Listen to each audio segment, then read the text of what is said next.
Oi, eu sou Renato Almeida, do Instituto de Geociências da Universidade de São Paulo. Essa é mais uma videoaula do nosso sistema de videoaulas em Geologia Sedimentar, no módulo Estratigrafia.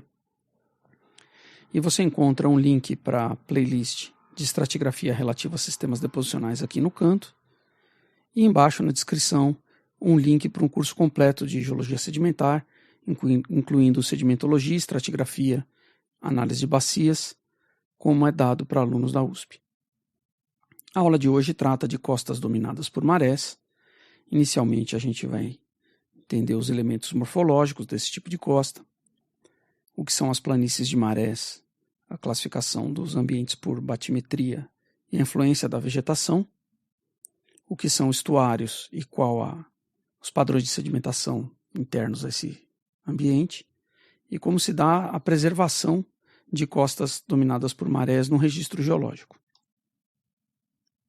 Bom, lembrando do que a gente viu em aulas anteriores, a aula de costas dominadas por ondas e a aula de processos de maré, a origem da maré e como ela funciona, a gente tem que lembrar que o que determina se uma determinada trecho de costa é dominado por ondas ou por marés é o processo dominante no transporte de sedimentos naquela área. E isso depende da intensidade das ondas, período e amplitude, também amplitude de marés, que a gente já vai relembrar agora, mas isso num determinado trecho. Por exemplo, aqui você tem as frentes de onda vindo numa determinada direção, e esse trecho da costa, em particular, é protegido dessas ondas que propagam nessa direção. Então aqui não tem retrabalhamento por ondas e a maré domina mesmo que não tenha uma amplitude muito grande. Então, a gente define as costas dominadas por marés pela amplitude de marés em macro, meso e micro marés. Micro é abaixo de 2 metros, macro é acima de 4 e meso é entre os dois. Isso de amplitude média de marés num determinado trecho da costa. Mas mesmo costas com micro marés, se tiver uma zona protegida das ondas, ela vai desenvolver os padrões esperados e o tipo de distribuição de depósitos que a gente discute nessa aula agora. Aqui, esse caso da proteção é comum, e isso acontece em estuários, em baías, independente da intensidade das ondas ou da amplitude de marés.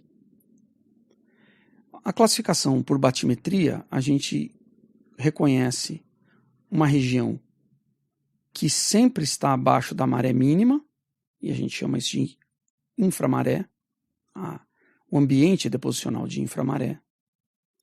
Entre a maré alta e a maré baixa, quer dizer, todo ciclo de maré, ela inunda e é resposta, e a gente sabe que na maior parte da Terra esses ciclos são bidiurnos.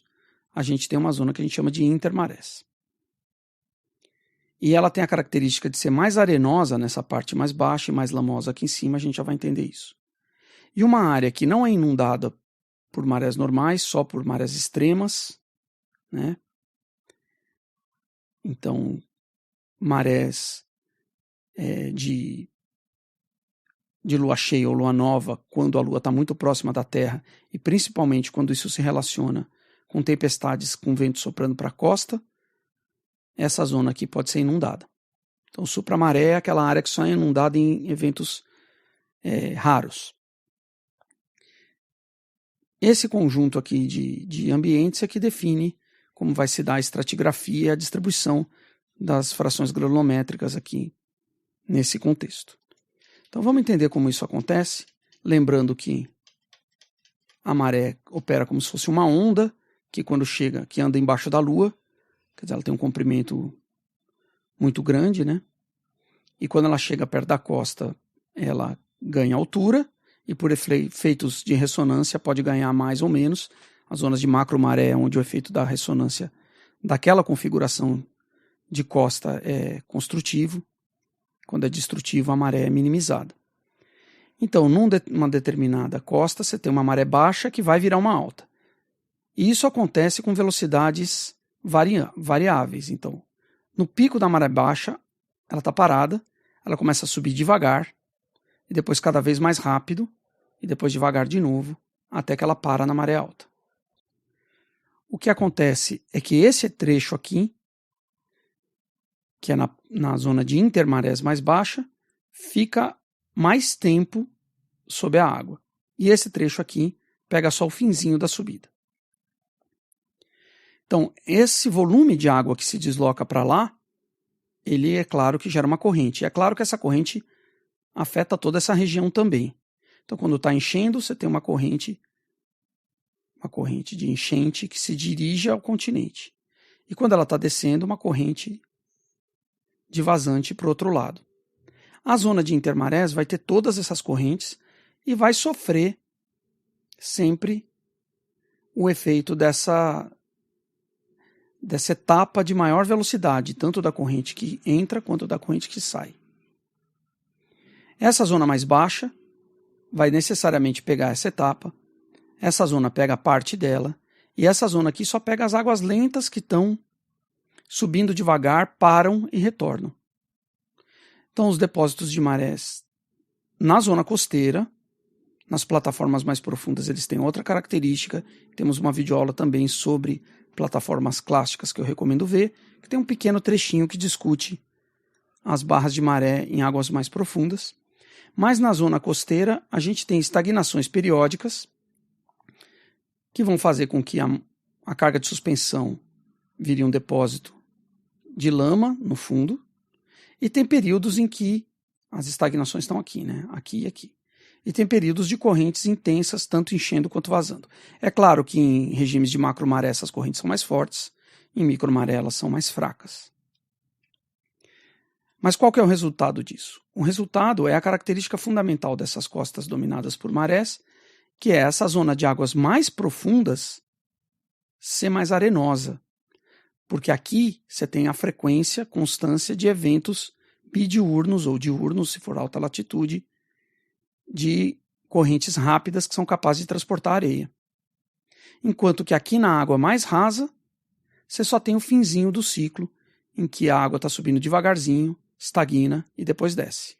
Então aqui é mais lamoso, aqui é mais arenoso, e você tem áreas intermediárias aqui na zona de intermaré média e inferior. Então, o depósito típico aqui, como a gente já viu em outra aula, são ritmitos de marés. Esses ritmitos são arenosos, esses são mistos e esses são mais lamosos. Aqui, o preto representando camadas de lama. Nessa região você tem barras de marés com alguns eventos de estagnação, mostrando que tem essa periodicidade. E a gente já vai discutir também a questão da reversão, que a maré enche e volta, que é discutida com mais detalhe na aula específica de sedimentologia de marés. Supramaré, só eventos extremos, estagnação por longos períodos, exposição subaérea, outros tipos de depósitos.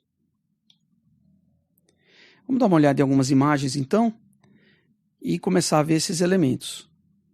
Então, é claro que a maré vem daqui para lá, toda essa zona aqui fica inundada periodicamente, exposta periodicamente.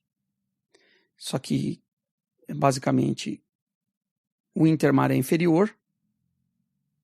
Aqui você tem o inframaré. E essas regiões da planície de maré são cortadas por canais, porque esse fluxo de entrada e saída, ele tipicamente é canalizado. Então, boa parte daquele processo de entrada e saída, e não necessariamente no mesmo lugar,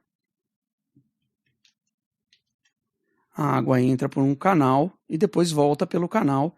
E essa região aqui de fluxo mais desconfinado é mais a intermaré média e superior. A intermaré inferior e o inframaré tem canais com fluxo canalizado que cortam essa zona. Esses canais, é claro, que tem muito mais descarga média, vazão média, aqui embaixo do que aqui em cima. Por quê? Boa parte do ciclo passou aqui e aqui só o finzinho da enchente e o comecinho da vazante.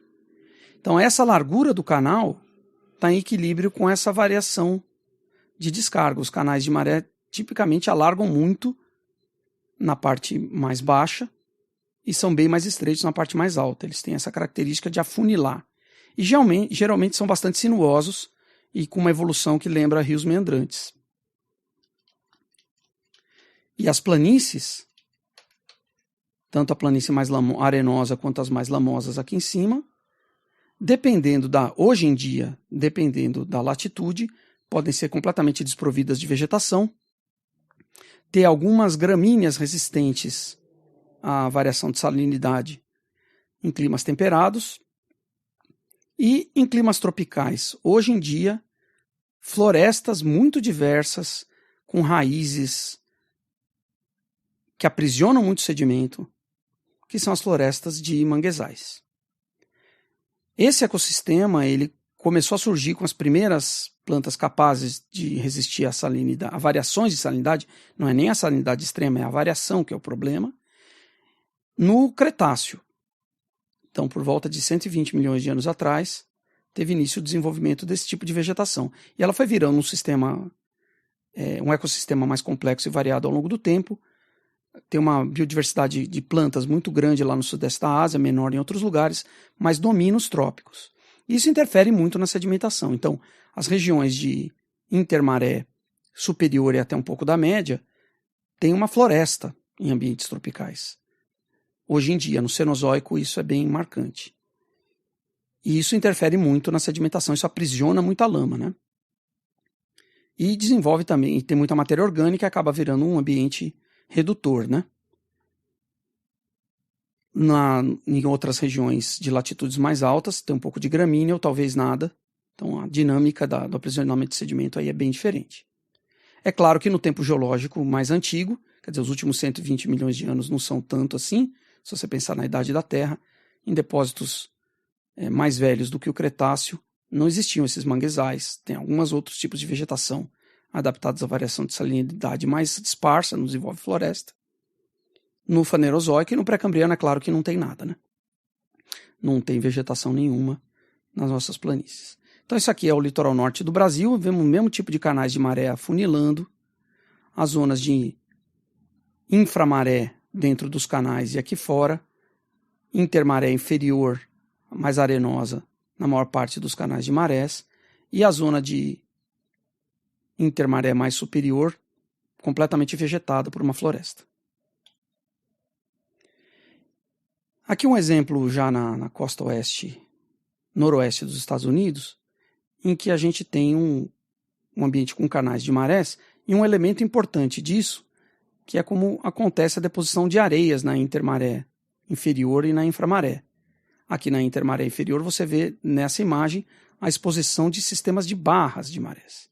Então esses depósitos arenosos se organizam em barras, que tem dunas e ripples em cima delas, então uma hierarquia de 3 ordens ao menos, de formas de leito.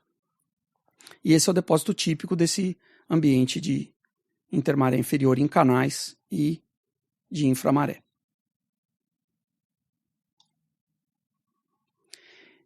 Quais são os tipos de costas? A gente viu aqui no litoral norte do Brasil, toda uma área em que domina o processo de maré, aqui é macromaré, e as ondas não são suficientes para superar a redistribuição de sedimentos das correntes de marés. Então a costa toda é dominada por marés, mesmo sendo aberta, exposta ao oceano. Lógico que existem ondas aqui, que também operam para retrabalhar o sedimento, mas o processo dominante são as marés. Mas em outros lugares, como aqui no litoral norte do Golfo do México, as áreas abertas são dominadas por ondas. São praias, cordões litorâneos e barreiras, limitando ambientes protegidos. E nesses ambientes protegidos é que a maré vai dominar. Aqui a gente tem 3 tipos de ambiente. Lagunas, que são discutidas na costa dominada por onda. Internamente à laguna, as marés são o processo que domina. Estuários, que são vales de rios inundados. Também a maré vai operar aqui não está protegido das ondas, mas tem a influência dos processos fluviais, tem um delta crescendo aqui. E essa situação aqui que é intermediária, né? Laguna, mas com vales de rios chegando, ambientes mais estuarinos e ambientes mais lagunares, numa numa questão intermediária entre esses dois end members. Baías, em geral, têm essa distribuição, mas ambientes estuarinos, como eu falei, têm a influência de um rio que chega. Então, muitos dos depósitos antigos que a gente encontra associados à maré são ambientes estuarinos. E esse ambiente estuarino, em especial aqui, é bem característico de você ter os processos costeiros, aqui no caso dominados por onda, na zona mais externa. Então você tem uma barreira aqui, uma barreira, um canal de acesso, inlet de maré, uma zona protegida em que predominam os processos de marés, então você tem as suas planícies de maré aqui, inferior, média, superior, se distribuindo, zonas de inframaré e intermaré inferior com barras, e um delta na cabeceira dessa baía. Essa distribuição de depósito é interessante porque se você pensar como a areia vai se distribuir, é claro que nessa área dominada por ondas tem mais areia. Essa areia acessa por marés aqui e vai desenvolver barras e planícies arenosas mais inferiores, que vão virando lamosas aqui para cima. E também tem areias chegando no delta. Os estuários tipicamente têm uma zona de máxima turvidez, que é onde tem uma grande concentração de sedimento em suspensão, porque principalmente durante as marés cheias, as de enchente, essa corrente de maré vai contra o fluxo de água do rio. Então toda a carga de suspensão fica aprisionada na zona de turvidez máxima. Então, muito depósito de matéria em suspensão nesse meio. E indo para outras, onde a maré opera de fato com correntes, é mais arenoso aqui, e no delta de cabeceira é mais arenoso também. Então, em qualquer costa dominada por marés, a gente tem essa distribuição que a gente já viu, né?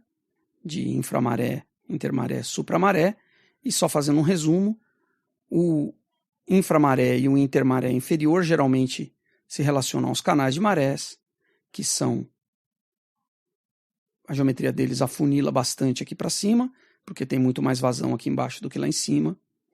E as planícies de maré são mais arenosas e mais na parte mais baixa e mais lamosas aqui no desconfinado. Só um pequeno resumo.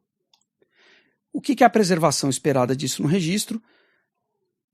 Por causa dessa característica bem especial das costas dominadas por marés, de ter mais lama na água mais rasa e mais areia na água mais funda, a gente inverte o padrão de variação granulométrica com a progradação ou retrogradação em relação ao que é esperado em outros tipos de costas, como costas dominadas por ondas ou deltas. Então, em deltas ou costas dominadas por ondas, a progradação implica em um ciclo grano-crescente, porque você coloca depósitos de águas mais rasas sobre depósitos de águas mais fundas. Em costas dominadas por ondas ou em deltas, os depósitos de águas mais rasas têm granulação maior do que os depósitos de águas mais fundas.